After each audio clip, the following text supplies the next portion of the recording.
আপনি যদি সাইয়েদনা ওমরে ফারুকের জীবনের দিকে তাকান, এমন কঠোর, এমন বীর সেনানী ছিলেন। সাইয়েদনা ওমরে ফারুক যদি রাস্তার এই মাথা দিয়ে হাঁটা শুরু করতেন, শয়তান ওমরে ফারুককে দেখলে ওই রাস্তা রেখে দিয়ে অন্য রাস্তা দিয়ে হাঁটতো। সুবহানাল্লাহ। ওমরে ফারুক রাদিয়াল্লাহু তাআলা আনহু কি পার্সোনালিটি ছিল, কি পার্সোনালিটি। আমাদের এলাকায় ছোট বাচ্চারা রাতে ভাত খেতে চায় না, আমার মেয়েটাও খেতে চায় না। এই এটা দিব, ওইটা দিব, আজকে মাহফিলে আসার সময় বলে দিছে লিস্ট করে এটা এটা আনতে হবে। তো ছোট্ট বাচ্চাদের অনেক বায়না থাকে, ওরা রাতে খেতে চায় না। তো মায়েরা বিভিন্ন ভয় দেখায়, এই বাঘ আসবে, বাঘ আসবে খাও, এই ভূত আসবে, ভূত আসবে খাও। আপনারা কি বলেন চট্টগ্রামে? কি আসবে? হ্যাঁ, ভূত, ভূত, ভূত আসবে, বাঘ আসবে, খাও খাও খাও, তাড়াতাড়ি খাও। তো বাচ্চারা এগুলো শুনে ভয়ে খেতে শুরু করে। মদিনার জমিনেও একই ঘটনা ঘটতো। মদিনার ছোট্ট ছোট্ট সোনামণিরা খেতে চাইতো না, তো মায়েরা বলতো হা হুয়া ইয়াতি উমর, হা হুয়া ইয়াতি উমর, ওই যে ওমর আসতেছে, উমর। ওমরে ফারুকের কথা শুনলে বাচ্চারা একেবারে ঠান্ডা। সুবহানাল্লাহ পড়বেন না?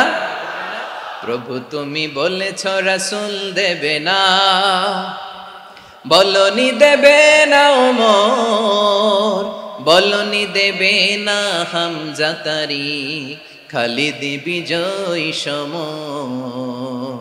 প্রভু তুমি বলেছ রাসূল দেবে না, বলনি দেবে না ওমর, বলনি দেবে না হামজা তারি, খালিদ বিজয় সমর। প্রভু তুমি বলেছ রাসূল দেবে না।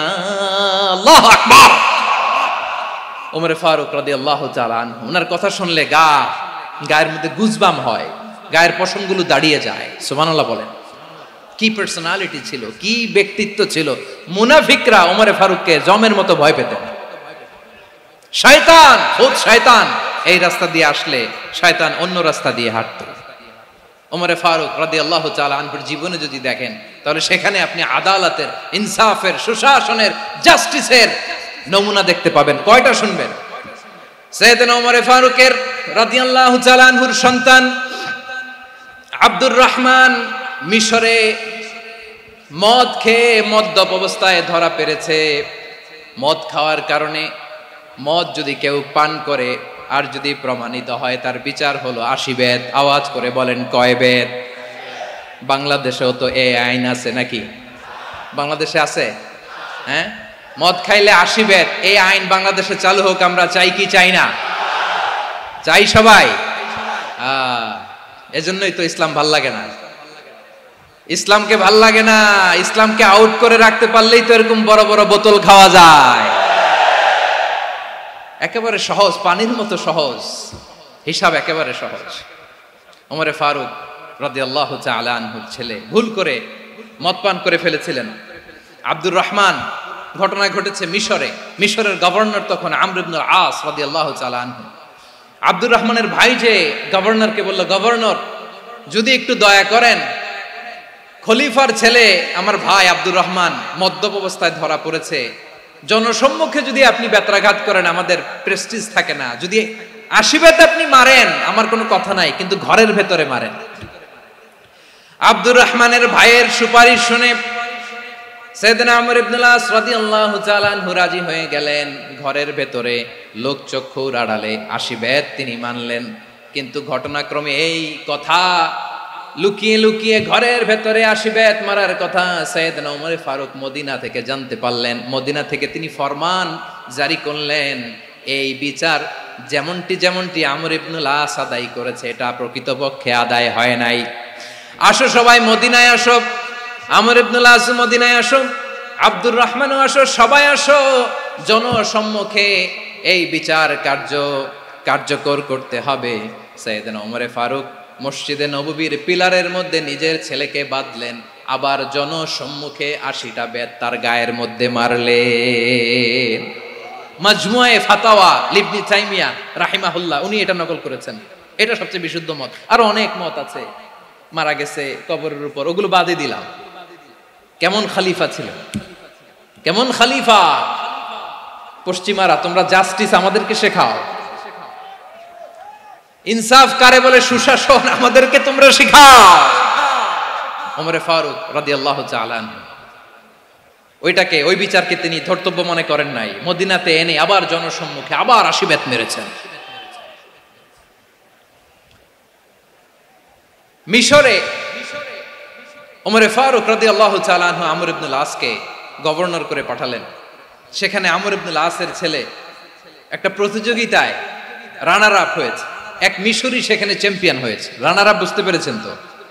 রানার আপ সেকেন্ড হয়েছে, এক মিশরি হয়েছে চ্যাম্পিয়ন প্রথম। কিন্তু গভর্নরের ছেলে ও জিততে পারে নাই, ও রাগে ওই মিশরির গায়ের মধ্যে কয়েকটা লাঠি দিয়ে বাড়ি মেরেছে। মিশরি যে মদিনাতে ওমরে ফারুকের কাছে বিচার দিলেন, আপনার গভর্নরের ছেলে অন্যায়ভাবে আমার গায়ে হাত তুলেছে। সাইয়েদনা ওমরে ফারুক আবার ফরমান জারি করলেন, আসো মদিনাতে আসো। মিশরীকে ডাকলেন। ওই মিশরের গভর্নর আমর ইবনুল আস রাদিয়াল্লাহু তাআলা আনহুকে ডাকলেন, তার ছেলেকেও ডাকলেন, সবাই বসে রইল।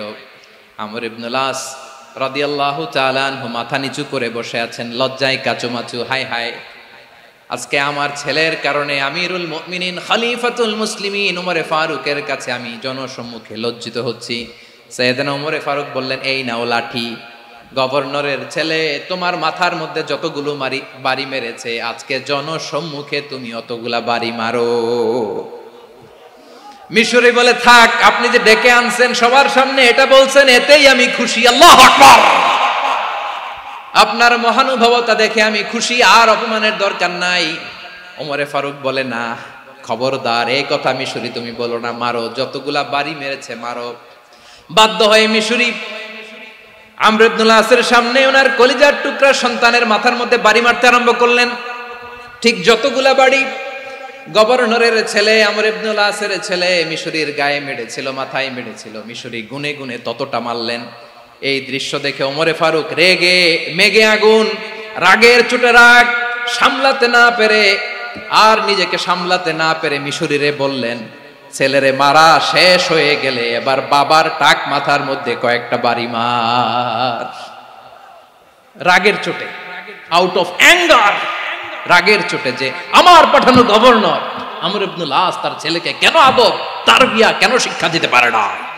ছেলেরে মারা হইলে এবার আমর ইবনুল আসের মাথার মধ্যে দুইটা মারো। এটা রাগে বলেছেন, এটা শাস্তি হিসেবে না। সুবহানাল্লাহ পড়ে। তোমরা আমাদেরকে সুশাসন শিখাও, আমাদেরকে সুশাসন শিখাও। বিশ্বনবী বলেন, আদল এটা যেন বিষয় না, এটা দিয়েই মানবিক সমাজ গড়তে হবে।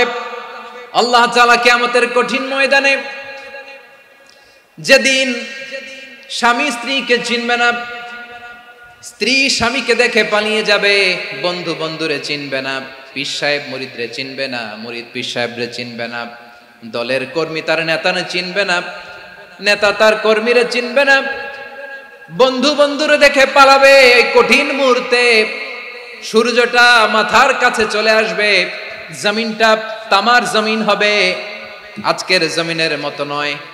মানুষ ঘর্মাক্ত, ক্লান্ত, শ্রান্ত মাথার মগজগুলো কানের ছিদ্র আর নাকের ছিদ্র দিয়ে বেয়ে বেয়ে পড়বে। বিশ্বনবী ফরমান, ময়দানে 7 শ্রেণীর ব্যক্তিকে রব্বুল আলামিন তার আরশের নিচে ছায়া দিবেন। তার মধ্যে প্রথম শ্রেণীর ব্যক্তি হলো ইমামুন আদিল। ইমামুন আদিল, ন্যায়পরায়ণ শাসক, যে ইনসাফের সাথে বিচার করে, যে জাস্টিস সমাজে সার্ভ করে, যে সুশাসন নিশ্চিত করে, ওই ইমামুন আদিল। আদিল শব্দটা বুঝছেন না? ইন্নাল্লাহা ইয়া'মুরু বিল আদল, পাইছেন? আদিল।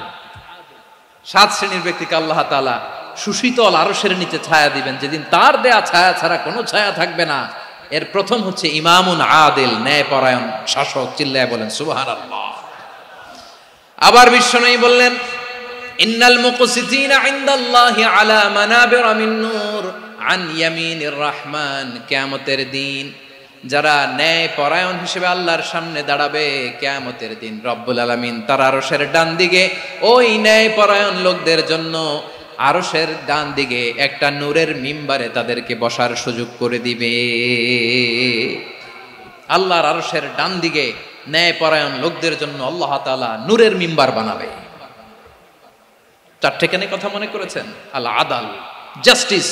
ইন্নাল্লাহা ইয়া'মুরু বিল আদল। আল্লাহ তাআলা এই আদালতের নির্দেশনা দেয়, সুবিচার, সুশাসন। প্রিয় ভাইয়েরা, এটা আমরা বাংলাদেশে চাই কি চাই না? এই যে অরাজকতা, এই যে অন্যায়, এই যে জুলুম, এই যে ইনকনসিস্টেন্সি, সমাজের অসঙ্গতির প্রধান কারণ জাস্টিস নাই, সুবিচার নাই, সুশাসন নাই। শেষবারের মতো আওয়াজ করে বলেন তো, আমরা বাংলাদেশে আদল চাই কি চাই না? তাহলে প্রথম নির্দেশনা শেষ, আল্লাহ তাআলা তোমাদেরকে আদলের আদেশ দেন। এরপরে আল্লাহ বললেন, আমি তোমাদেরকে ইহসানের আদেশ দেই। ইন্নাল্লাহা ইয়া'মুরু বিল আদলি ওয়াল ইহসান। আমি তোমাদেরকে যেমনি আদলের নির্দেশনা দেই, তেমনি ভাবে তোমাদেরকে ইহসানের নির্দেশনা দেই।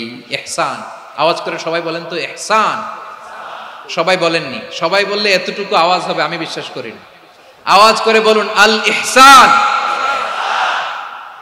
ইহসান মানে কারো প্রতি সফট হার্টেড হওয়া, মহানুভব হওয়া, অনুগ্রহ পরায়ণ হওয়া, অনুগ্রহশীল হওয়া, একে অপরের প্রতি দয়াদ্র হওয়া।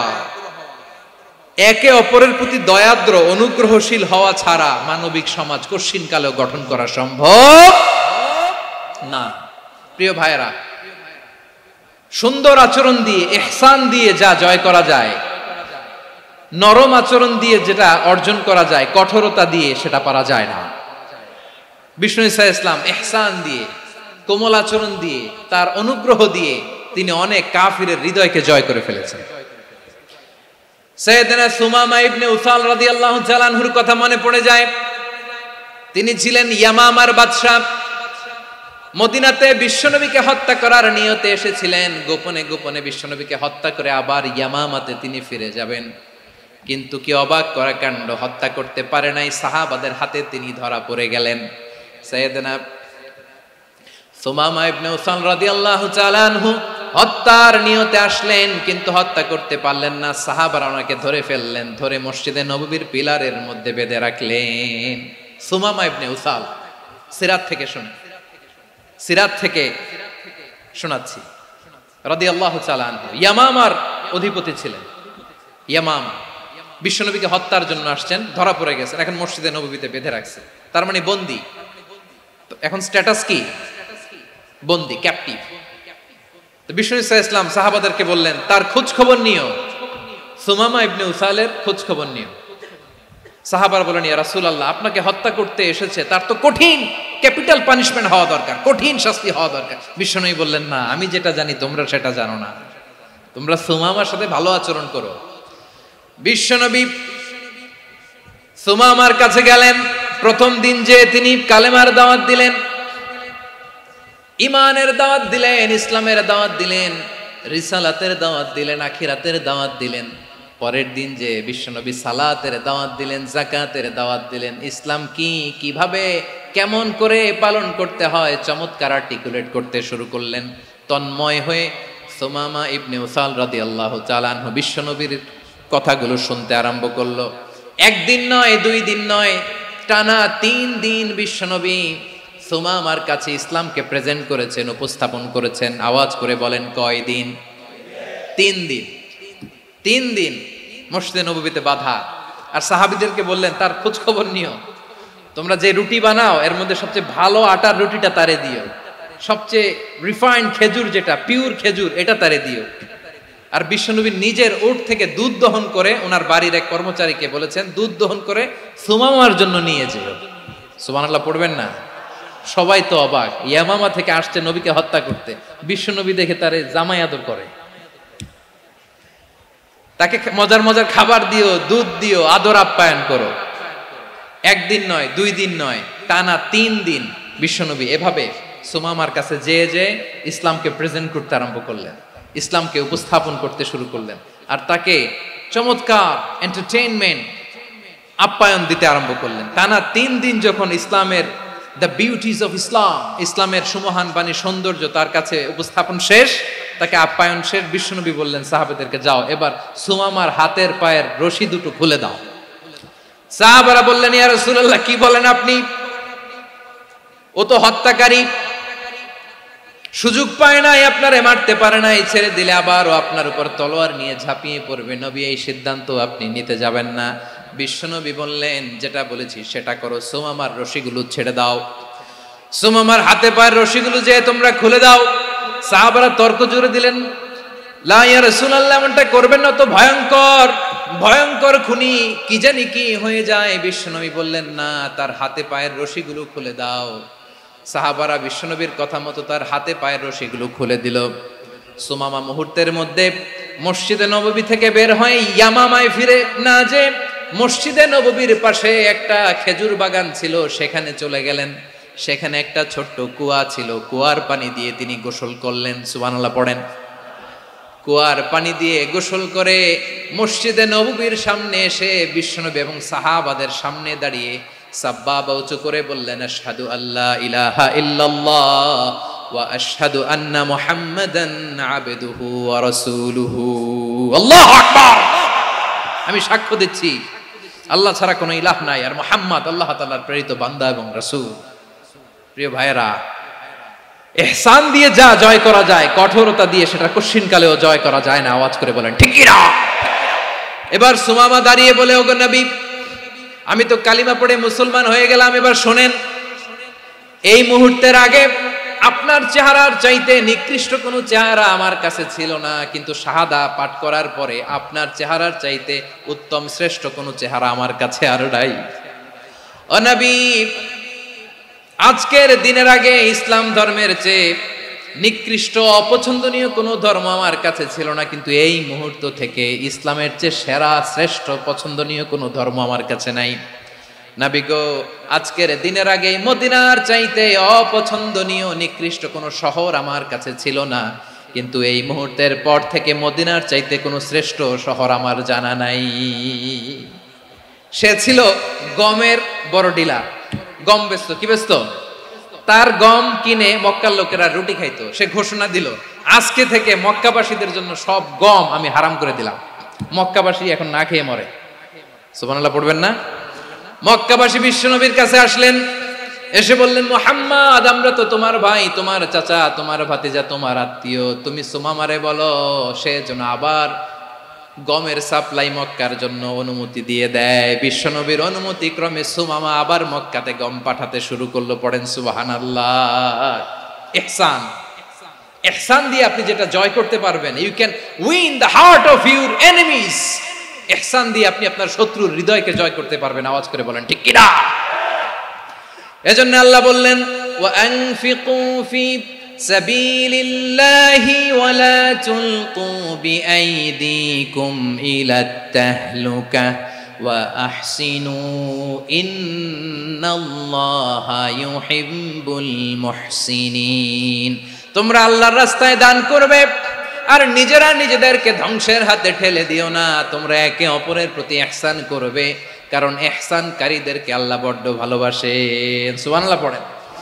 আবার সূরা রহমানে আল্লাহ বললেন, হাল জাযাউল ইহসানি ইল্লাল ইহসান ফাবিআইয়ি আলা, সবাই পড়েন, ফাবিআইয়ি আলাই রাব্বিকুমা তুকাযযিবান। ইহসানের প্রতিদান হিসেবে ইহসানই হয়। বিশ্বনবী সুমামার প্রতি যেমন ইহসান করেছেন, সুমামাও ঠিক তেমন ইহসান ফিরিয়ে দিয়েছে। ঠিক কিনা বলেন? তাহলে এক নম্বরে হচ্ছে আদ, ন্যায় বিচার। দুই নম্বরে সবাই বলে ইহসান, সদাচরণ। ইহসান দুই ধরনের প্রিয় ভাইরা, ইহসান ফিল ইবাদা, ইহসান ফিল মুআমালা। ইহসান ফিল ইবাদা হচ্ছে একাগ্র অনুভবে ইবাদতে ডুব দেওয়া, এর নাম ইবাদতের ইহসান। সুবহানাল্লাহ পড়ে। বিশ্বনবী বলেন, ইহসান মানে কি জানো নাকি? হাদিসে জিবরিলে সাইয়েদনা জিবরিল আলাইহিস সালাম বিশ্বনবীকে বললেন, আখবিরনি আনিল ইহসান। নবী আমাদেরকে বলেন ইহসান মানে কি? বিশ্বনবী বললেন, আনতা আবুদাল্লাহা কাআন্নাকা তারাহু ফাইন লাম তাকুন তারাহু ফাইন্নাহু ইয়ারাক। ইহসান মানে হলো এমন ভাবে তুমি আল্লাহর সামনে নিজেকে উজাড় করে ইবাদত করবে, তুমি ভাববে তুমি আল্লাহকে দেখতে পাচ্ছ। আর এটা যদি ভাবা তোমার জন্য কঠিন হয়ে যায়, অন্তত এতটুকু তুমি ভাববা যে আল্লাহ তোমাকে দেখতে পাচ্ছেন। ঠিক কিনা বলেন? ও আমার বীর চট্টলার ভাইয়েরা, কেউ যেটা দেখে না সেটা দেখে কে? এই বিশ্বাস হৃদয়ের মধ্যে আছে? নামাজে যখন দাঁড়ান এই ফিলিংসটা আনা যাবে? হ্যাঁ, এশার সালাত তো এখনো হয় নাই না? আলোচনা শেষে এশার সালাত এখানে অনুষ্ঠিত হবে, তাই না? আচ্ছা বলুন তো, আমরা এশার সালাত পর্যন্ত বেঁচে থাকবো এই গ্যারান্টি আছে কার কার? হাত তোলেন। কয়েকজন হাত তুলছে পেছনে, না বুঝে তুলে ফেলছে। এশা পর্যন্ত যে আমরা হায়াত পাবো কোনো গ্যারান্টি আছে? সবাই আওয়াজ করে বলেন, গ্যারান্টি আছে? গ্যারান্টি নাই। এই জন্য বিষ্ণু ইসলাম বলেছে, এমন ভাবে নামাজে দাঁড়াও, ইবাদত করো, মনে করো হতে পারে এটাই আমার জীবনের শেষ নামাজ। পারফর্ম দ্য সালাহ as if this is your last and final prayer. এমন ভাবে সালাতে দাঁড়াও, ভাবো হতে পারে এটাই তোমার জীবনের শেষ নামাজ।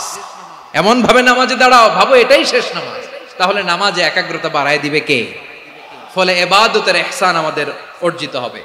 আর মুআমালাতে ইহসান হলো, বিশ্বনবী বলেন, ইন্নাল্লাহা তাবারাকা ওয়া তাআলা কাতাবাল ইহসানা আলা কুল্লি শাই, ফাইযা কাতালতুম ফাআহসিনুল কিতলা ওয়া ইযা যাবাহতুম ফাআহসিনুয যাবহা ওয়ালিয়ুহিদ্দা আহাদুকুম শাফরাতাহু ওয়ালিয়ুরিহ যাবিহাতাহু। ইহসান দুই ধরনের, আওয়াজ করে বলতে হবে। কয় ধরনের? সবাই বলুন আওয়াজ করে, কয় ধরনের? একটা হচ্ছে ইহসান ফিল ইবাদা, ইবাদতে ইহসান। ইবাদতে ইহসান কি? একাগ্র অনুভব দিয়ে ইবাদত করা, মন প্রাণ দিয়ে ইবাদত করা। আর মুআমালাতে ইহসান কি? সব কাজে, দৈনন্দিন কাজে, কর্মে, সামাজিক অ্যাক্টিভিটিতে কোমলতা প্রদর্শন করা, অনুগ্রহের সাথে সবকিছু করা। আল্লাহ তাআলা ইন্নাল্লাহা তাবারাকা ওয়া তাআলা কাতাবাল ইহসানা আলা কুল্লি শাই, তিনি সব কিছুর ব্যাপারে ইহসানকে আবশ্যক করেছেন। সবকিছু, মুমিনের সব কাজে ইহসানের পরশ থাকবে। ওয়া ইযা কাতালতুম ফাহসিনুল কিতলা, বিষ্ণুই বলেন তুমি যখন কাউকে হত্যা করো ইহসানের সাথে করো। সুবহানাল্লাহ পড়বেন না? যখন হত্যা করো তখনও ইহসানের সাথে। আচ্ছা হত্যা করবো আবার ইহসান আসবে করতে করে, তো মেরেই ফেলবো আমি। আল্লাহ, ও ভাই একজন খুন করেছে, খুনি, রাষ্ট্রীয় আইনে তার শাস্তি হয়েছে ডেথ পেনাল্টি, মৃত্যুদণ্ড। এখন মৃত্যুদণ্ড দেখে আপনি যেমনে মন চায় তেমনে মারবেন লোকটারে? ওর নাক কেটে ফেলতে পারবেন? ওর কান কাটতে পারবেন? ওর চোখ উপড়ে ফেলতে পারবেন আপনি? যেমন মন চায় তার অঙ্গহানি করা যাবে না। ইহসানের সাথে তাকে হত্যা করে। সুবহানাল্লাহ, this is Islam, this is the true essence of Islam. ওয়া ইযা যাবাহতুম ফাহসিনুয যাবহা, যখন জবাই করবে তখনও ইহসানের সাথে জবাই করো। করব জবাই, ওইখানেও নাকি ইহসান। আচ্ছা কুরবানির দিন আমরা পশুগুলোরে কি করি বলেন সবাই আওয়াজ করে? জবাই। জবাই মানে তো এটার মেরেই ফেলতেছি, একটু পরে তো টুকরো টুকরো করে গোশতগুলো খাবো, এটা তো খাবো, এটা তো মেরেই ফেলবে। বিষ্ণু বলে না, জবাইয়ের মধ্যেও, মুমিনের জবের ভেতরেও ইহসানের পরশ থাকা চাই। যখন জবাই করবে প্রাণীটাকে হাত পা টাইট করে বেঁধে নাও, ছুরিটাকে শার্পেন করে নাও, ধারালো করে নাও, যাতে অল্প সময়ে জবাইটা হয়ে যায়, প্রাণীটা যাতে কম কষ্ট পায়। সুবহানাল্লাহ পড়ে। দিস ইজ কল্ড ইহসান। ইহসান, আল্লাহ তাআলা যেমনি আদলের আদেশ করেছেন, ন্যায় বিচার, জাস্টিস এনশিওর করতে বলেছেন, সমাজে ইহসানের ব্যবহার, ইহসানের অনুশীলন তিনি করতে বলেছেন। এজন্য মুমিনের প্রতিটি কাজে, আমার চট্টগ্রামের ভাইয়েরা আমার দিকে তাকান, খেয়াল করে শুনুন, মুমিন জীবনের প্রতিটি কাজে ইহসানের পরশ থাকা চাই। আমরা যেন আমাদের পরিবারের প্রতি ইহসান করি, আমরা যেন আমাদের কর্মচারীদের প্রতি ইহসান করি, আমরা যেন আমাদের কলিগদের প্রতি ইহসান করি, আমরা যেন আমাদের ভাইদের প্রতি ইহসান করি। মুমিন জীবনের প্রতি কাজে ইহসানের পরশ থাকার দরকার আছে না নাই? কথা বুঝতে পেরেছেন? তাহলে আল্লাহ তাআলার তিনটা আদেশ ছিল, কয়টা গেল? ভুলে গেছে চট্টগ্রাম। তিনটা আদেশের মধ্যে কয়টা বললাম? প্রথমে কি ছিল? আদল। 2 নম্বরে, 3 নম্বরে রব্বুল আলামিন বললেন ওয়া ইতাইদিল কুরবা, নিকটাত্মীয়দেরকে দান করো। নিকট আত্মীয়দেরকে দাও, যারা তোমাদের ব্লাড কানেকশনের আত্মীয় তাদেরকে তোমরা দাও। এখানে জেনারেলি বললেন দাও, কি দিব সেটা তিনি এখানে বলেন নাই, সেটা তিনি সূরাতুল ইসরার মধ্যে বলেছেন। আল্লাহ বলেন ওয়া আতিযাল কুরবা হাক্কা, নিকট আত্মীয়দেরকে তাদের অধিকার, তাদের প্রাপ্য তোমরা বুঝিয়ে দাও। দেখেন, একটা শান্তির সমাজ, একটা সমৃদ্ধ সমাজ, একটা মানবিক সমাজ গঠনের জন্য আল্লাহ তাআলা বেশি না, মাত্র 3টা অর্ডার, 3টা ভার্ডিক্ট তিনি জারি করেছেন। 1 নাম্বার সুশাসন, ন্যায় বিচার। 2 নাম্বার ইহসান। 3 নাম্বার নিকটাত্মীয়, যারা কাছের, তোমার ভেরি ক্লোজ রিলেশনশিপে আছে, তাদেরকে দাও। দাও, দিলে বাড়িয়ে দেয় কে? অনেকে দিতে চায় না, কৃপণতা করে। দিলে বাড়ায় দেয় কে? ও মিয়া, মদিনার মধ্যে সবচাইতে গরিব সাহাবী ছিল বেলাল রাদিয়াল্লাহু তাআলা আনহু। ওনার এন্টায়ার অ্যাসেট, সম্পদের পরিমাণ কতদূর জানেন? একটা লুঙ্গি। বেলাল রাদিয়াল্লাহু তাআলা আনহু, ওনার টোটাল ওয়েলথের এস্টিমেশন হচ্ছে মাত্র একটা লুঙ্গি।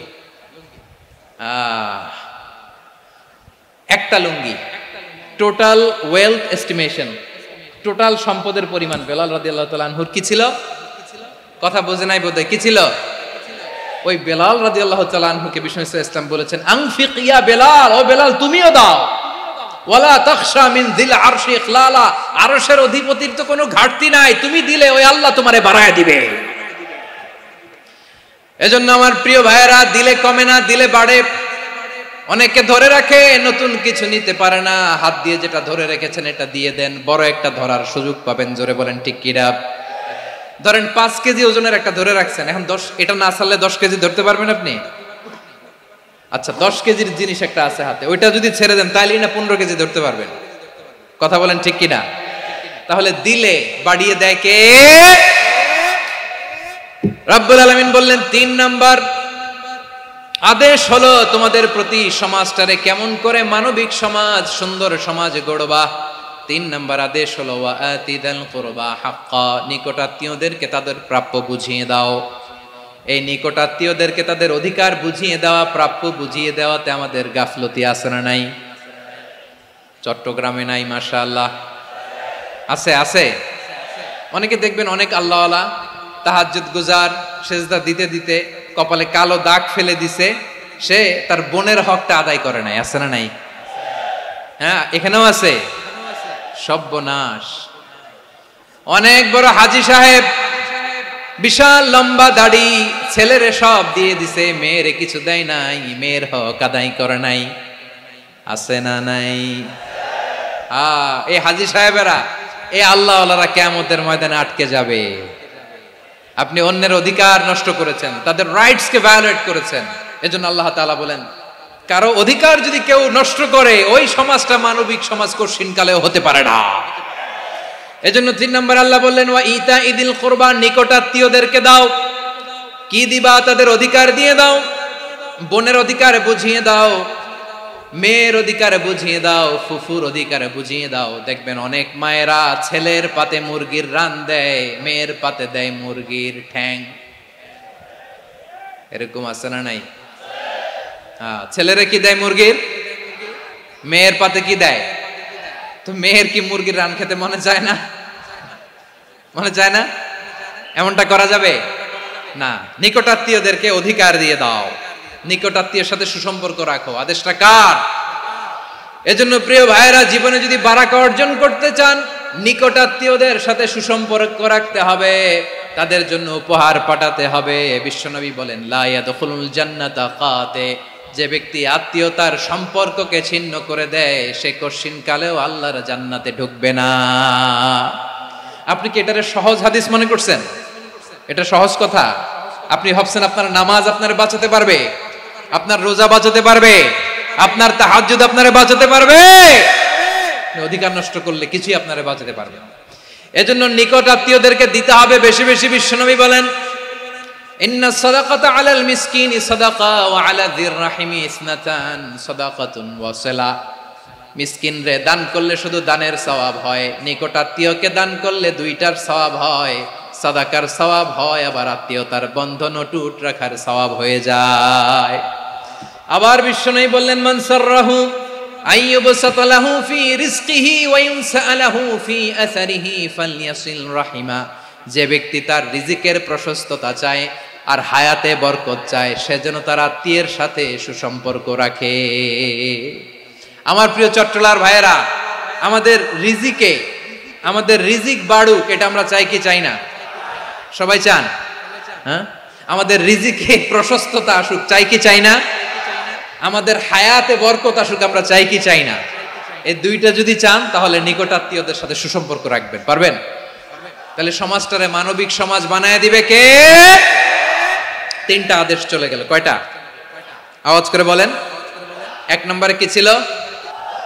2 নম্বরে, 3 নম্বরে নিকটাত্মীয়দেরকে দান। আপনাদেরকে আরো শোনার আগ্রহ আছে? আপনাদের মনোযোগ আছে না গেছে? কষ্ট হচ্ছে না? মাশাআল্লাহ, মাশাআল্লাহ। তাকবীর পড়ুন, লিল্লাহি তাকবীর।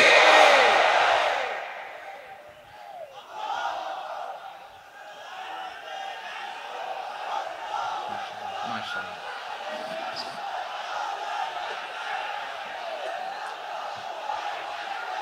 আমার প্রিয় ভাইয়েরা,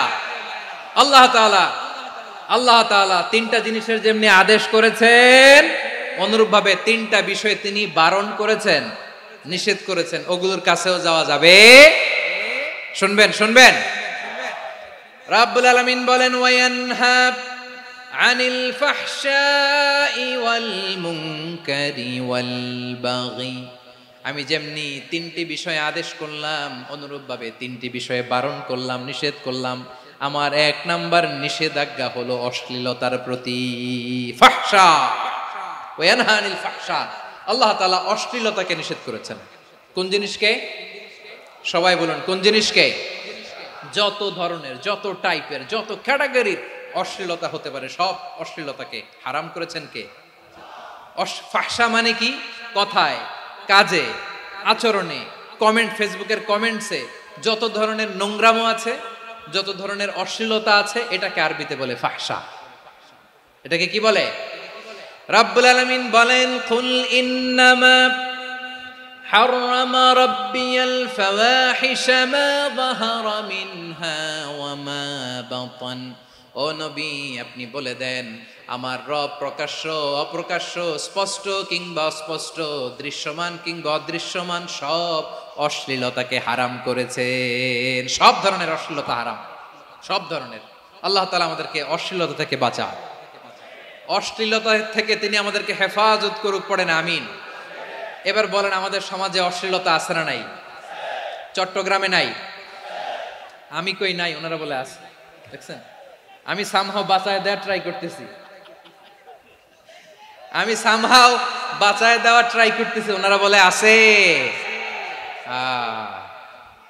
অশ্লীলতা নানা ভাবে, নানা নামে, নানা মোড়কে আমাদের সমাজে আছে না নাই?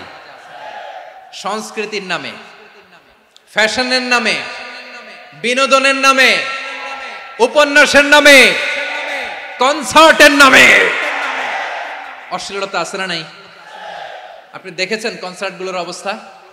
এই যে আতিফ আসলাম যে আসছে আমাদের দেশে, তারপর কে আসছে, আমাদের তরুণ তরুণীরা, আমাদের যুবক যুবতীরা, আমাদের জেনজিরা, কি অবস্থা ওইখানে? হ্যাঁ, কি অবস্থা? কে বাঁচাবে ওদের? কে রক্ষা করবে ওদের ইমানের, ওদের চরিত্রের হেফাজতের গ্যারান্টি কে দিবে? কনসার্টের নামে অশ্লীলতা আছে না নাই? ছেলে মেয়ে একে অপরকে জড়ায় ধরতেছে, একে অপরকে চুমু খাচ্ছে, প্রকাশ্যে, দিবালোকে, গণমানুষের সামনে। আল্লাহ তাআলা এই অশ্লীলতা থেকে আমাদেরকে বেঁচে থাকতে বলেছেন। রূপালী জগতের নামে অশ্লীলতা আছে না নাই? এই টার্মটা আপনারা জানেন না? রূপালী জগৎ কি জগৎ? আসলে কি রূপালী জগৎ না অন্ধকার জগৎ? আমার বোনেরা, আপনাদেরকে যে কি বলে তারা বুঝায়, রূপালী জগৎ শুনেই আপনি ভরকে যাবেন না। রূপালী জগতে যে নারী যত বেশি উলঙ্গ, সে নাকি তত বেশি সাহসী। জানেন, বলে এটা একটা সাহসী নারী, খুব সাহসী পদক্ষেপ তার। যত বেশি শরীর থেকে কাপড় নামাতে পারবে, যত বেশি বস্ত্রহীন হয়ে নিজেকে প্রেজেন্ট করতে পারবে, সে নাকি তত বেশি সাহসী। আমার চট্টলার ভাইয়েরা, শয়তানের প্রথমে এজেন্ডা ছিল বনি আদমকে বস্ত্রহীন করা। সে আদম এবং হাওয়া আলাইহিস সালামকে নিষিদ্ধ গাছের ফল খাইয়ে তাদেরকে বস্ত্রহীন করেছে।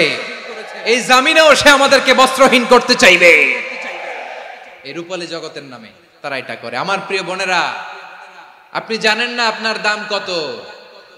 ওরা আপনাদেরকে বিজ্ঞাপনের সস্তা পণ্য বানাতে চায়। ওরা আপনাদেরকে ওদের ভোগের লিপসার টুলস বানাতে চায়। ওরা আপনাদেরকে দিয়ে ওদের খায়েশ পূরণ করতে চায়। এটা আপনাদের জন্য মোটেও ডিগনিটি নয়, এটা আপনাদের জন্য সম্মান নয়। আপনার সম্মান শালীনতায়, আপনার সম্মান হেজাবে, আপনার সম্মান ভদ্রতায়, আপনার সম্মান আপনার ডিসেন্ট পোশাকে। পোশাক বলে দেয় এই নারীটা ভদ্র না অভদ্র। পোশাক বলে দেয় এই মেয়েটা কোন ঘরের মেয়ে। আওয়াজ করে বলেন ঠিক কিনা? আপনি জানেন না আপনারা এই সস্তা পণ্য বানায়, ভোগের পণ্য বিলবোর্ডে আপনাকে উলঙ্গ করে উপস্থাপন করে। এই অশ্লীলতার সাথে ইসলামের কোনো সম্পর্ক। এজন্য আল্লাহ বলেন আমি অশ্লীলতাকে হারাম করেছি।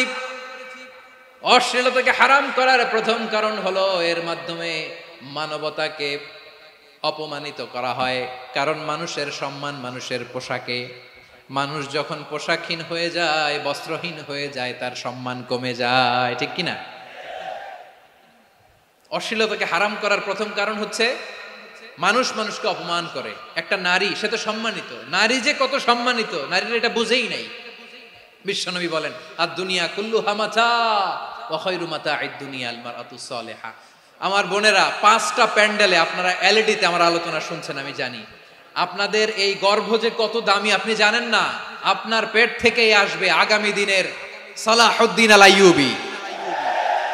আপনার পেট থেকেই আসবে অনাগত দিনের ইমাম মাহদী আল মুনতাযর। আপনার পেট থেকেই আসবে অনাগত দিনের ফয়সাল, ওয়াসিম, মুগ্ধ, আবু সাইদের মতো বীর যোদ্ধা।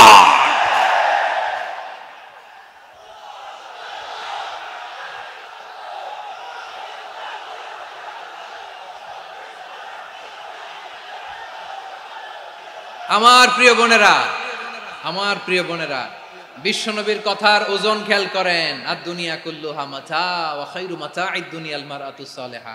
দুনিয়ার সবকিছুই অ্যাসেট, এর মধ্যে সবচেয়ে দামি অ্যাসেট নেককার নারী।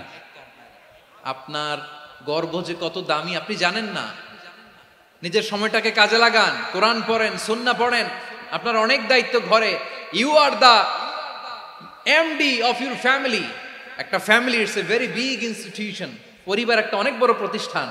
and you are the MD of your institution. আপনি এই পরিবারের MD, managing director of your family.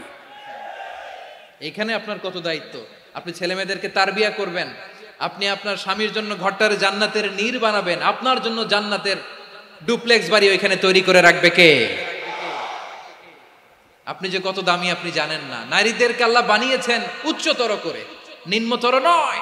নারীদেরকে ছোট্ট জিনিস দিলে এটারে বড় করে দেয়।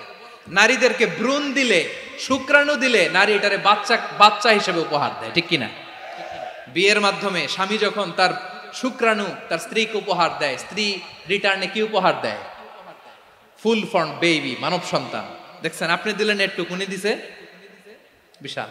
আপনি যদি নারীকে বাজার এনে দেন, নারী এটাকে সুস্বাদু খাবারে রূপান্তর করে দেয়। আপনি তাকে একটা মুচকি হাসি দিয়ে দেন, সে তার কলিজা দিয়ে দেয়। কিন্তু যদি আপনি তার মনে কষ্ট দেন, সে আপনার জীবনকে জাহান্নাম বানায়া দেয়। খবর আছে, নারীর মন বুঝতে পারলে নেয়ামত, বুঝতে না পারলে কিয়ামত, ঠিক কিনা বলে? কত দামি আপনি জানেন না। জানেন না আপনি কত দামি, অনেক দামি আপনি। আপনাদেরকে যেন ভোগের সস্তা পণ্য বানাতে না পারে আপনাদেরকে সচেতন থাকতে হবে, সজাগ থাকতে হবে, কনসার্ন থাকতে হবে। শয়তানের ওই হাতছানির দিকে আর নজর দেওয়া যাবে না। তাহলে কেন আল্লাহ তাআলা এই ফাহশা অশ্লীলতাকে হারাম করলেন? 1 নাম্বার, এতে হিউম্যান ডিগনিটি কমে। 2 নাম্বার, এতে মানুষের অধিকার নষ্ট হয়। আপনি বিয়ে করেছেন, এরে পরকিয়া করেন, ওর সাথে এরকম আছে না নাই? স্ত্রীর অধিকার নষ্ট করেছেন। আপনি বিবাহ সম্পর্কে আবদ্ধ হয়েছেন তার সাথে, আপনি পরকিয়া করেন ওই ছেলের সাথে, আপনি আপনার হাজবেন্ডের সাথে বিট্রে করেছেন। এজন্য আল্লাহ অশ্লীলতাকে হারাম করেছে। অশ্লীলতাকে হারাম করার আরেকটা কারণ হচ্ছে আল্লাহ তাআলা এই হিউম্যান জেনারেশনকে এটাকে প্রিজার্ভ করতে চায়। হিফজুন নাসল, এটা মাকাসিদুশ শরিয়ার অনেক গুরুত্বপূর্ণ একটা মাকাসিদ, অনেক গুরুত্বপূর্ণ। আপনার নসল, আপনার জেনারেশনকে সংরক্ষণ করা। এই যে আসতেছে ফেব্রুয়ারি, কত ফেব্রুয়ারি জানো? এটা কি বিশ্ব ভালোবাসা দিবস? হ্যাঁ, কি দিবস? এই বিশ্ব ভালোবাসা দিবসের সাথে মুসলমানদের কোনো সম্পর্ক নাই। আমার প্রিয় ভাইরা, এই যে আপনি অবৈধ সম্পর্কে জড়ালেন, কেন আল্লাহ অশ্লীলতাকে হারাম করেছে দেখেন। বলতেছিলাম যে এটা আপনার নসল, আপনার জেনারেশন, আপনার লিনিয়েজ, আপনার বংশকে প্রিজার্ভ করা। কে কার বাবা, কে কার মা, বাবা মা জানা, প্রজন্মকে প্রিজার্ভ করা, এটা ইসলাম ওয়াজিব করে দিয়েছে। এই যে অবৈধ সম্পর্কের কারণে, বিশ্ব বেহায়া দিবসের কারণে, এগুলোর আউটপুট হিসেবে মাঝে মাঝে ঢাকা মেডিকেলের ডাস্টবিনে নবজাতকের বাচ্চার কান্নার আওয়াজ শুনতে পাওয়া যায়। চট্টগ্রাম মেডিকেলের ডাস্টবিনে নবজাতকের কান্না শুনতে পাওয়া যায়। বীর চট্টলার মুসলমানেরা বুঝতে পারলে আওয়াজ করে বলেন, এই যে চট্টগ্রাম মেডিকেলে যে নবজাতকটা পাওয়া গেল, ওর বাবাকে আমাকে বলেন, ওর বাবাকে, ওর মাকে, ও কোন ফ্যামিলির সন্তান কেউ জানে? আপনি হিউম্যান ডিগনিটিকে অপমান করেছেন না?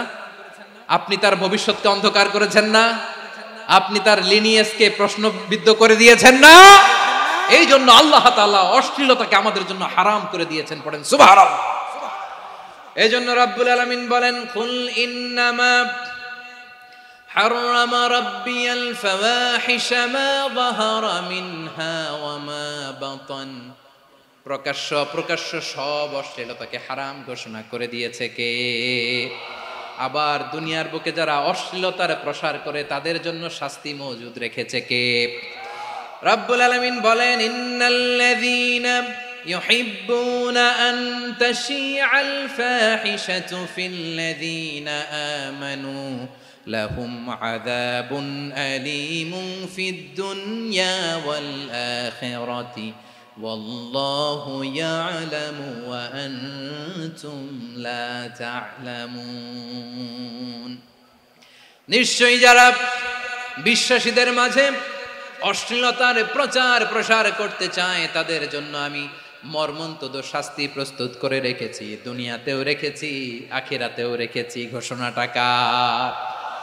যারাই নাটকের নামে, সিনেমার নামে, রূপালী জগতের নামে, মুভির নামে, ওটিটি প্ল্যাটফর্মের নামে আমার সমাজে অশ্লীলতা ছড়াতে চায় তাদের জন্য কঠিন মর্মন্তুদ শাস্তি মজুদ রেখে দিয়েছে কে?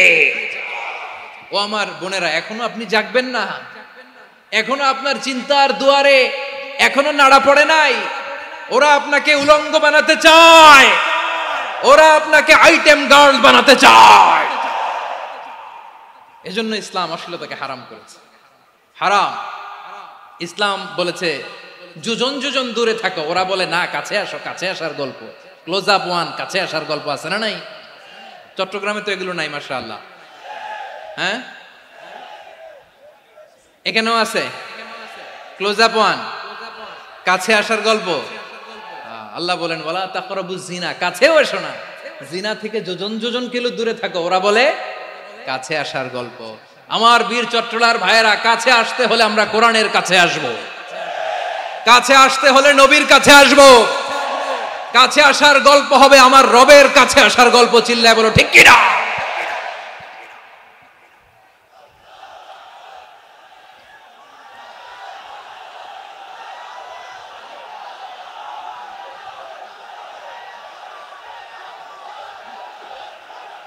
বসুন বসুন আমার ভাইয়েরা। তাহলে অশ্লীলতার সাথে আমাদের কোনো সম্পর্ক? সবাই বলতে পারেননি, আওয়াজ করে বলুন, অশ্লীলতার সাথে আমাদের কোনো সম্পর্ক? আমরা এই সমস্ত ক্লোজ আপ ওয়ান, কাছে আসার গল্পের প্রোগ্রামে যাব? আমরা কোন ধরনের অশ্লীল কন্টেন্ট সোশ্যাল মিডিয়ায়, টিভিতে দেখব? কি যুগ যে আমরা কাটাচ্ছি আপনি কল্পনা করতে পারবেন না। পর্ন ইন্ডাস্ট্রি, নারী পুরুষের বস্ত্রহীন যুগল দৃশ্য, এটাকে দিয়ে ওরা কোটি ডলারের ইন্ডাস্ট্রি বানিয়েছে। পুরো মানব ইতিহাসে এরকম জঘন্য সময় মানব ইতিহাস পার করে নাই। পর্ন এটা ইন্ডাস্ট্রি হয়ে গেছে। আমাদের এই যুবকগুলো, জেনজিগুলো, ওদের চরিত্র বাঁচাবে কি করে? কেমন করে হেফাজত করবে ওদের এই মূল্যবান চরিত্র? আমার প্রিয় ভাইয়েরা, এই অশ্লীলতার দ্য লেটেস্ট ভার্সন হচ্ছে LGBTQ। শরীফ থেকে শরীফা। শুনছেন আপনারা? দেখতে পুরুষ, আসলেই পুরুষ, সুস্থ একজন পুরুষ, 4 সন্তানের বাবা, বলে আমি মনে মনে নারী। দেখতে নারী, সুস্থ নারী, আসলেই সে দিব্যি একজন নারী, বলে আমি মনে মনে পুরুষ। সবচেয়ে ভয়ঙ্কর অশ্লীলতার সবচাইতে লেটেস্ট ভার্সন হচ্ছে এই ট্রান্সজেন্ডারিজম। সুস্থ পুরুষ তার বায়োলজিক্যাল গ্রোথকে হরমোন দিয়ে স্টপ করে দিয়ে সে সার্জারি করে নারী হতে চায়, সুস্থ নারী পুরুষ হতে চায়। পুরুষ পুরুষের প্রতি সেক্সুয়ালি আকর্ষণ বোধ করে, এটা লূত আলাইহিস সালামের কওমের মধ্যে ছিল। এটাকেও আল্লাহ কোরআনে ফাহিশা বলেছেন।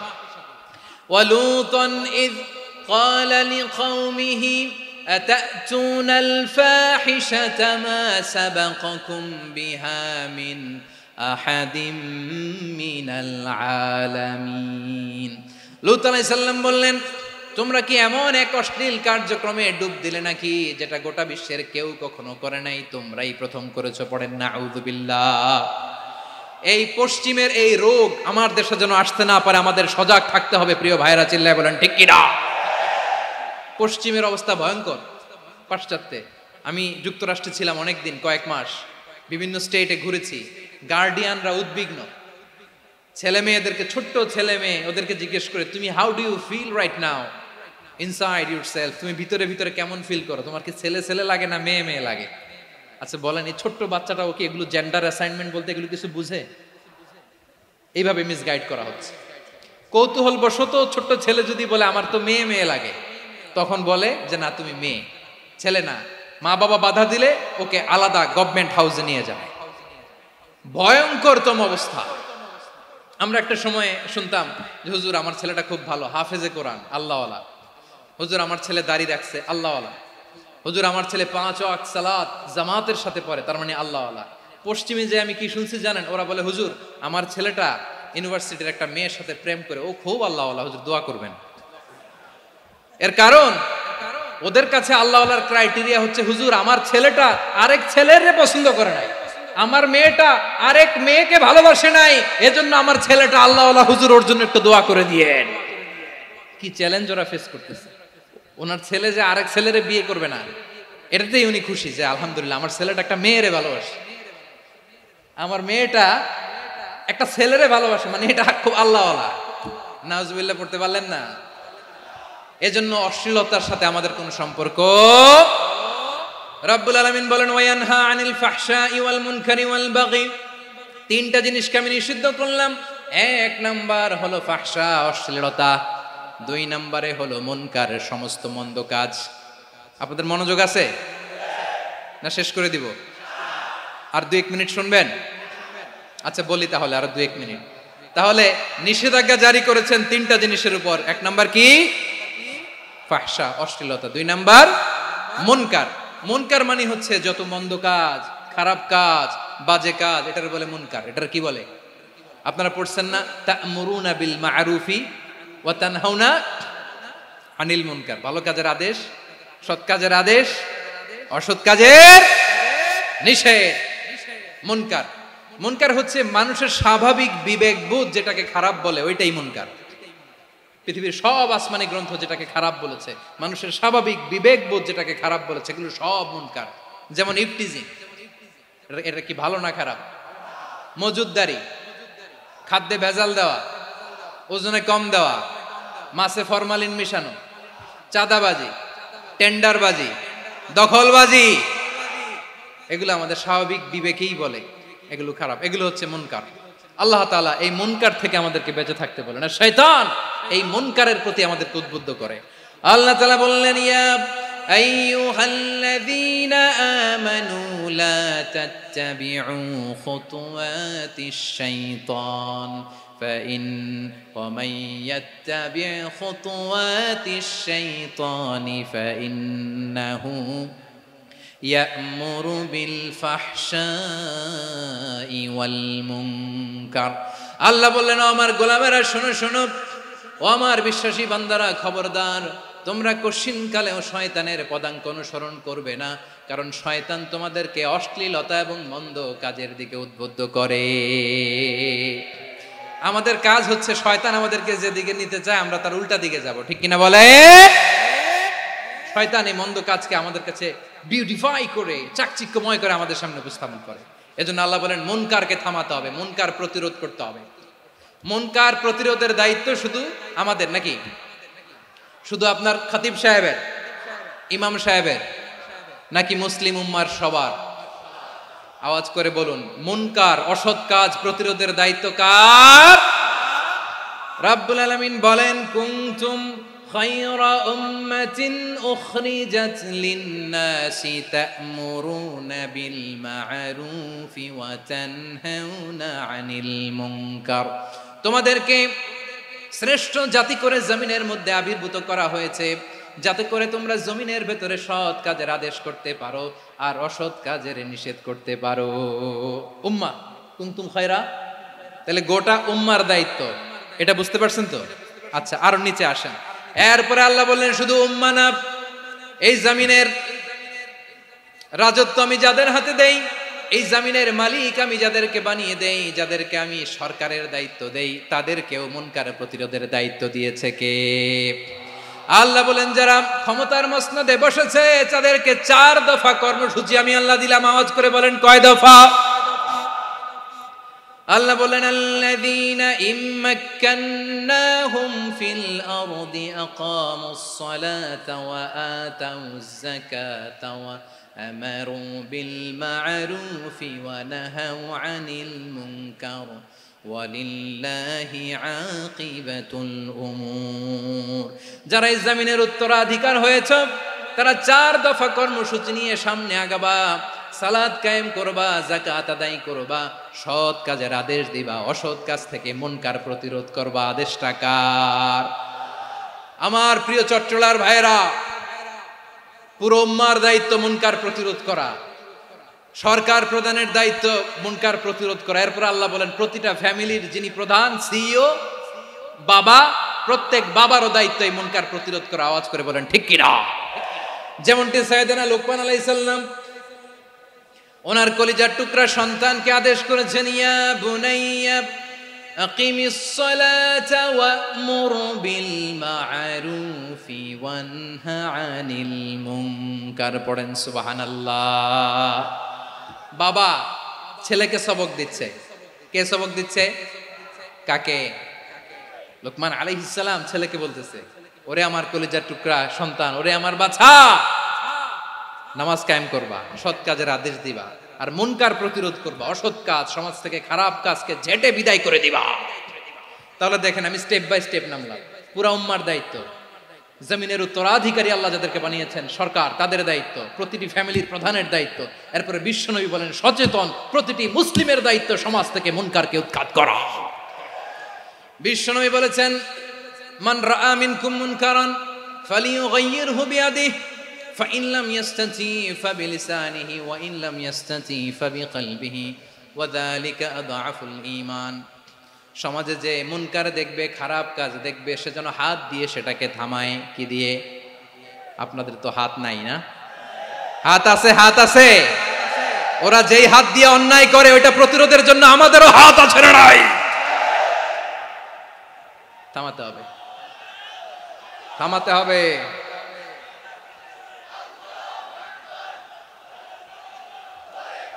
বসুন আমার প্রিয় ভাইয়েরা, ওরা ওদের যেই হাত দিয়ে টেন্ডারবাজি করে, চাঁদাবাজি করে, ইফটিজিং করে, দখলবাজি করে, যেই হাত দিয়ে, ওই মুনকার থামায় দেওয়ার জন্য আল্লাহর দেয়া আমাদেরও 2টি হাত আছে না নাই? আমাদেরও হাত আছে। থামাইতে হবে, থামাইতে হবে, হিম্মত করতে হবে। আমার প্রিয় ভাইয়েরা, না থামালে আমরাই ডুববো শেষমেশ। আমাদের বাঁচার জন্য হলেও থামাইতে হবে। রব্বুল আলামিন বলেন ওয়াত্তাকু ফিতনাতাল লা তুসিবান্নাল্লাযীনা যালামু মিনকুম খাসসা। ও আমার গোলামেরা, ওই আযাবকে ভয় করো যে আযাব যখন আমি জমিনের বুকে পাঠাই শুধু জালেমদেরকেই মারি না, আলেমদেরকেও মারি। আযাব যখন আসে তখন শুধু জালিমই মরে না, আলেমও মরে। জানেন মুসা আলাইহিস সালামের পায়ে একবার একটা লাল পোকা কামড় দিয়েছে, লাল পিঁপড়া। লাল পিঁপড়া কামড় দিলে খুব আরাম লাগে না? কি লাগে? হ্যাঁ, জ্বলে না? লাল একটা পিঁপড়া কামড় দিছে, তো উনি রেগে মেগে পাশি দেখে লাল পিঁপড়ার বাসা, পা দিয়ে ডলে মুছে সবগুলো পিঁপড়া মেরে ফেলছে। এই ঘটনাটা আল্লাহ ঘটিয়েছেন। এজন্য মুসা আলাইহিস সালাম ছিলেন কালিমুল্লাহ, সরাসরি আল্লাহর সাথে কথা বলতেন। তিনি আল্লাহকে জিজ্ঞেস করেছিলেন, আল্লাহ তুমি যখন কোনো জনপদে আযাব পাঠাও, শাস্তি দাও, ওখানকার শুধু জালেমরাই তো মরে না, ভালো মানুষগুলাও মরে, তো আযাব দিবা মুশরিকদের উপর দিবা, অবাধ্যদের উপর দিবা, ভালো মানুষগুলারে মারো কেন? আল্লাহ বললেন, মুসা তোমার যে কামড় দিছিল পায়ের মধ্যে পিঁপড়া, কয়টা পিঁপড়া? জোরে বলেন। একটা পিঁপড়া, তো সবগুলারে মারলা কেন? রেগে মেগে পুরো পিঁপড়ার বাসা ভেঙে ম্যাসাকার করলা কেন? এই মুসা, আমি যখন অ্যাকশনে যাই, আমি যখন শাস্তি দেই, তখন এত বাস বিচার করা হয় না, বাস বিচার করা যায় না। যখন অ্যাকশনে যাওয়া হয় ওইটা ডাইরেক্ট অ্যাকশন হয়ে যায়। চিল্লায় বলো ঠিক কি না? এজন্য আমাদের বাঁচার জন্য হলে ওই পাপ থামাতে হবে, এই শয়তানের অট্টহাসি থামাতে হবে, অন্যায় অপরাধ সমাজ থেকে আমাদের থামাতে হবে। কারণ আযাব আসলে ওরাও মরবে, আমরাও মরব। একটা জাহাজ 2 তলা, আপনি আছেন 2য় তলায়। শুনতেছেন? শুনতেছেন? জাহাজ কয় তলা? আপনি কোন তলায়? 2য় তলায়। নিচের তলার কিছু লোক জাহাজের তলা ছিদ্র করতে আরম্ভ করছে। কি ছিদ্র করতেছে? আচ্ছা, জাহাজের তলা ছিদ্র করলে তলা দিয়ে কি ঢুকে? এখন আপনি যদি বলেন আমার কি, আমি তো 2 তলায়, আমার কি, আমি তো সেফ, আমি তো সেফ জোন, আমি তো ভালো আছি, আমি তো ভালো আছি, ওরা ছিদ্র করে ওরা মরবে। আসলে কি শুধু ওরা মরবে, নাকি তলা ফুটো হলে ভিতরে পানি ঢুকলে আপনারও সলিল সমাধি হবে? তলা দিয়ে যখন পানি ঢুকবে, জাহাজ ঢুকলে আপনিও মরবেন। এজন্য নিজে মরার আগে ওই পাগলগুলোর নিচতলায় যে থামাতে হবে। চিল্লায় বলেন ঠিক কি না? এজন্য আল্লাহ বললেন, মুনকার প্রতিরোধের দায়িত্ব সমাজের টপ টু বটম সবার। পুরো আম্মার দায়িত্ব, সরকার প্রধানের দায়িত্ব, প্রতিটি ফ্যামিলির প্রধান বাবার দায়িত্ব। বিশ্বনবী বললেন প্রতিটি সচেতন মুসলিমের দায়িত্ব। এজন্য মুনকার প্রতিরোধ করার দরকার আছে না নাই?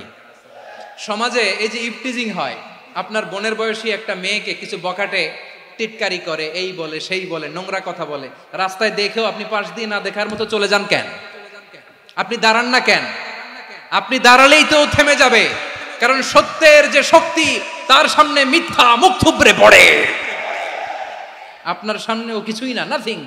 আপনি দাঁড়ান, ওকে প্রশ্ন করেন যে আমার বোনকে তুমি ডিস্টার্ব করো কেন? আপনাকে দেখে আরো 5 জন দাঁড়াবে, 5 জনকে দেখে আরো 10 জন দাঁড়াবে। আমাদের নীরবতা আর আমাদের নিশ্চুপ থাকাই জালিমদেরকে আরো শক্তিশালী জালিম বানিয়েছে।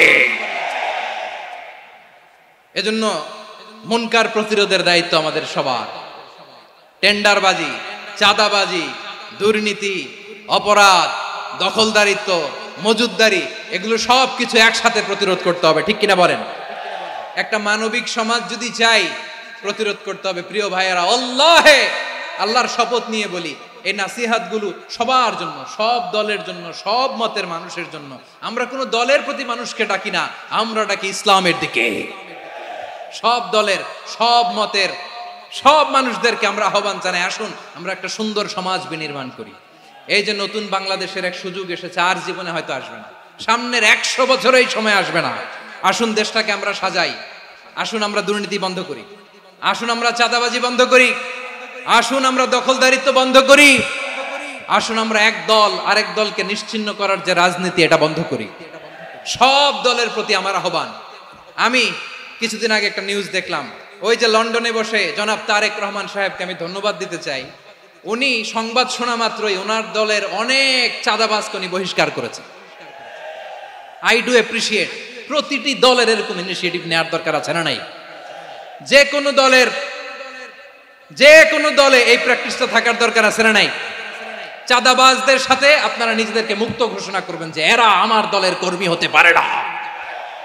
আমরা চাঁদাবাজ মুক্ত বাংলাদেশ চাই, জুলুম মুক্ত বাংলাদেশ চাই, ফ্যাসিজম মুক্ত বাংলাদেশ চাই, গুণ খুন খারাপি মুক্ত বাংলাদেশ চাই। আমরা নতুন ভোরের বাংলাদেশ চাই। ওই বাংলাদেশ পাওয়ার জন্য মুনকার প্রতিরোধে, অন্যায় প্রতিরোধে যদি বাঘের বাচ্চার মতো, আবু সাইদের মতো দুই হাত উঁচু করে বুককে টান টান করে প্রসারিত করে দাঁড়াতে হয়, রাজি আছো মুসলমান? কারা কারা রাজি? আল্লাহকে হাত দেখিয়ে প্রতিজ্ঞা করো।